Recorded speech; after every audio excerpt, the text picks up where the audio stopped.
আজ আমরা পড়ব এক কথায় প্রকাশ। অণুকে যার দ্বারা দেখা যায়, অণুবীক্ষণ। অতিথির আপ্যায়ন, আতিথ্য বা আতিথেয়তা। অর্থহীন উক্তি, প্রলাপ। অতি দুর্গম স্থান, গহন। আয়ুর পক্ষে হিতকর, আয়ুষ্য। আসল কথা বলার আগে মুখ বন্ধ, ভণিতা।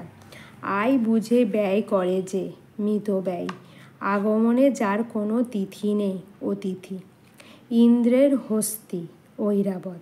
ইতিহাস জানেন যিনি, ঐতিহাসিক। ঈশান কোণের অধিপতি, শিব। উপযুক্ত বয়স হয়েছে যার, সাবালক। উভয় পাশে বৃক্ষশ্রেণীযুক্ত পথ, বীথি। উৎকৃষ্ট কাজ, সুকৃতি। উপন্যাস রচনা করেন যিনি, ঔপন্যাসিক। উল্লেখ করা হয় না যা, উহ্য।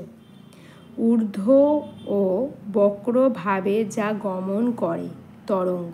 Thanks for watching. Please like, subscribe and share.